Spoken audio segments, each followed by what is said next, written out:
বাংলাদেশ আজ এক প্রশ্নে থমকে আছে। বেগম খালেদা জিয়া কি সত্যিই বেঁচে আছেন, নাকি দুদিন আগেই তিনি দুনিয়া ছেড়ে চলে গেছেন? আর দেশের জনমত ও রাজনৈতিক পরিস্থিতি সামাল দিতেই কি তাকে কৃত্রিমভাবে বাঁচিয়ে রাখা হয়েছে? মানুষের দাবি ৪৮ ঘন্টার মধ্যে তারেক রহমানের আসার কথা ছিল, কিন্তু দুদিন পেরিয়ে গেলেও তিনি আসেননি, বরং স্ত্রী জোবাইদা রহমানকে পাঠিয়েছেন। কিন্তু কেন? কিসের এত বাধা? এই নীরবতা, এই গোপনীয়তা হাজারো প্রশ্ন তৈরি করেছে। বিগত কয়েকদিন ধরে সোশ্যাল মিডিয়ায় ছড়িয়েছে খালেদা জিয়া দুদিন আগেই মারা গেছেন।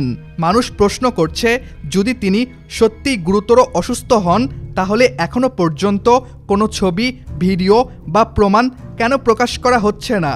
কেন বারবার বলা হচ্ছে যান্ত্রিক জটিলতার কারণে তাকে লন্ডনে নেওয়া যায়নি?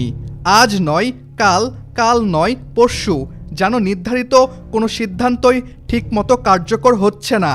অনেকের দাবি, তারেক রহমান লন্ডন থেকে ঢাকায় আসতে না পারায় এবার ঢাকা থেকেই মাকে লন্ডনে নেওয়ার চেষ্টা চলছে, শুধু এই কারণে যেন কেউ বলতে না পারে মায়ের শেষ সময়ে ছেলেও পাশে ছিল না। পরিবার এবং দলের নেতাদের অস্পষ্ট ও উত্তেজিত বক্তব্য মানুষের সন্দেহ আরও বাড়িয়েছে। আপনারা এই মিডিয়াটাকে কোন জায়গায় নিয়ে যাচ্ছেন? জোবাইদা রহমান আসছেন কিনা এই প্রশ্নে নেতাদের প্রতিক্রিয়া অনেককেই বিস্মিত করেছে। কেউ কেউ আবার দাবি করছেন তারা নিজ চোখে দেখেছেন তিনি বেঁচে আছেন। অন্যদিকে অনেকে বলছেন এসব গুজব। কিন্তু বাস্তবতা হলো, দেশের একজন শীর্ষ নেত্রী হাসপাতালে ভর্তি থাকলেও একটি ভিডিও বা ছবি পর্যন্ত প্রকাশ করা হয়নি। এটাই মানুষের বিভ্রান্তি বাড়ানোর প্রধান কারণ। হাসপাতালের সামনে ভিড় জমেছে হাজারো নেতাকর্মীর। কেউ দাঁড়িয়ে টিকটক বানাচ্ছে, কেউ দোয়া করছে, কেউ বা নিজের চোখ, কিডনি, ফুসফুস যা আছে দিতে প্রস্তুত, শুধু তিনি যেন সুস্থ হয়ে ওঠেন। মানুষের আবেগ তুঙ্গে। এই দৃশ্য শুধু একটি রাজনৈতিক দলের নয়, বরং পুরো জাতির প্রতি তার অবস্থানের প্রতিফলন। এদিকে সোশ্যাল মিডিয়ায় ছড়িয়েছে আরও একটি খবর। হাসপাতালের সামনে এসএসএফ মোতায়েন রয়েছে মৃতদেহ নিরাপদে বের করে আনার প্রস্তুতি হিসেবে। এটি সন্দেহ আরও ঘন করেছে। যদি তিনি সত্যিই গুরুতর অসুস্থ হন, তাহলে ছবির অভাব, ফ্লাইট ক্যান্সেল, এসএসএফ সব মিলিয়ে মনে হচ্ছে ঘটনার ভেতরে আরও কোনো ঘটনা লুকিয়ে আছে। অনেকে আশঙ্কা করছেন বেগম খালেদা জিয়া মারা গেলে বিএনপির নামগন্ধ পর্যন্ত মুছে যাবে। আবার কেউ বলছে এগুলো সবই গুজব। কিন্তু সত্য এই যে তারেক রহমান দেশে ফিরবেন কি ফিরবেন না, সেটিও এখন মানুষের কাছে বড় প্রশ্ন। কারণ একজন সন্তান যদি সত্যিই পারতেন তার মায়ের পাশে, তিনি সবার আগে দাঁড়াতেন।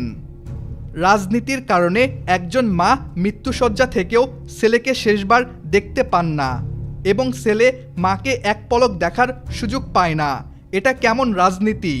গণমাধ্যম বলছে তিনি এখনও বেঁচে আছেন এবং তাকে বিদেশে নেওয়া হবে, কিন্তু কেন নেওয়া হয়নি?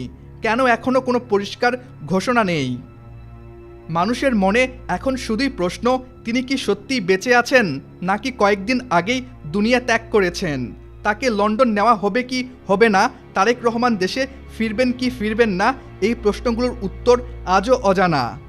যদি বেগম খালেদা জিয়া সত্যিই দুনিয়া ত্যাগ করে থাকেন, তাহলে সত্যটা জনগণের সামনে প্রকাশ করা উচিত। আর যদি তিনি বেঁচে থাকেন, তাহলে একটি ভিডিও প্রকাশ করলেই মানুষের বিভ্রান্তি দূর হবে। কারণ হাজারো মানুষ তার জন্য কাঁদছে, দোয়া করছে, তার মুখের হাসি দেখার আশায় এখনও পুরো দেশ তাকিয়ে আছে। তিনি শুধু একটি দলের নেত্রী নন, তিনি বাংলাদেশের মানুষের আবেগের জায়গা। আজও মানুষ বিশ্বাস করতে চায় তিনি বেঁচে আছেন এবং সুস্থ হয়ে আবারও রাজনীতিতে ফিরবেন। সবশেষে একটাই দোয়া, আল্লাহ তুমি এই ইসলাম প্রিয় নেত্রী খালেদা জিয়াকে বাংলাদেশের জনগণের মাঝে আবারও ফিরিয়ে দাও। আমিন।